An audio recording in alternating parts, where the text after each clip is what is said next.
आपलं स्वागत. योगिताजी, महिला विकासाचा मुद्दा काही नवीन नाही आहे. अनेक दशकांपासून त्यावरती बोललं जात आहे, पण गेल्या काही वर्षांमध्ये महिला सक्षमीकरण आणि महिला नेतृत्व हे शब्द अधिक ठळकपणे चर्चेत आहेत. या बदलाकडे तुम्ही कसं पाहता? हा जो बदल आहे ना, खूप स्तुत्य बदल आहे आणि मुळात हा मुद्दा आपण लक्षात घ्यायला हवा की महिला सक्षमीकरणाशिवाय महिला नेतृत्व उभं राहणं अशक्य आहे. आणि आपण जे शब्द आता म्हणजे जी वाक्य पाहतोय की महिला सक्षमीकरण, महिला नेतृत्व, तर ह्या महिला सक्षमीकरण ते महिला नेतृत्व यामधला जो प्रवास आहे ना, तो महिलांच्या विकासाचा एक वेगवान टप्पा आपण म्हणू शकतो. पूर्वी कसं व्हायचं की महिला सक्षमीकरण म्हणजे महिलांसाठी विविध योजना द्यायच्या, त्यांना सवलती पुरवायच्या आणि त्यांना म्हणजे कसं एखाद्या त्रासापासून एखाद्या समस्येपासून दूर करता येईल असं पाहिलं जायचं.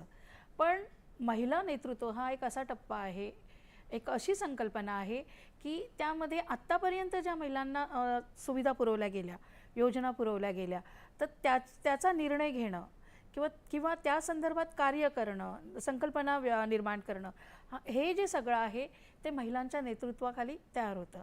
आणि ज्यावेळी आपण महिला नेतृत्व म्हणतो ना, त्यावेळी ह्या पंतप्रधान मोदीजींच्या 12 वर्षांच्या कालखंडामध्ये महिला नेतृत्व केवळ राजकारणामध्येच निर्माण झालं असं म्हणू नाही शकत, तर वेगवेगळ्या स्तरावर, जसं धार्मिक झालं, सामाजिक झालं, विज्ञान स्तरावर झालं, प्रत्येक स्तरावर महिला नेतृत्व उभं राहिलेलं आहे. आणि त्याची पायाभरणी ही महिला सक्षमीकरणातून झालेली आहे. एक छोटीशी हे सांगू का? सांगा की. 1991 सालची ती घटना आहे. पंतप्रधान मोदीजी त्यावेळी मुख्यमंत्री नव्हते आणि गुजरात भाजपाचे पदाधिकारी होते.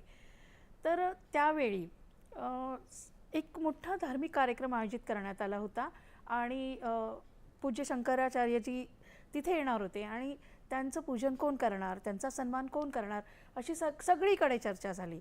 आणि सगळे म्हणजे कसं असतं की मोठी व्यक्ती आली तर कोणीतरी मोठा नेता किंवा मोठी व्यक्ती शंकराचार्यजींचं पूजन करायला हवं. पण मोदीजींनी भूमिका घेतली की जे शंकराचार्यजी आलेले आहेत त्यांचं पूजन कोण करणार, तर एक महिला करेल आणि ती सुद्धा आर्थिक आणि सामाजिकदृष्ट्या वंचित घटकातली वाल्मिकी समाजातली महिला करेल.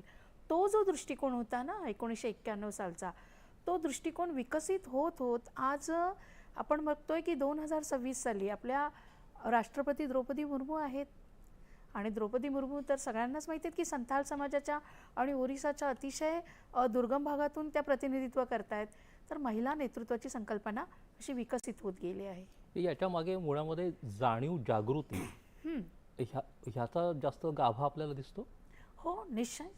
कारण की कसे पुन्हा तोच मुद्दा येतो. स्वामी विवेकानंद म्हणाले होते की महिलांची प्रगती कधी होणार, तर ज्यावेळी महिलांना आतून वाटेल की आपली प्रगती व्हावी. तर हा जो मुद्दा आहे ना, हा जो गाभा आहे ना, हा महिला सक्षमीकरण आणि महिला नेतृत्वामध्ये मोदीजींच्या कालखंडात आपल्याला दिसून येतोय.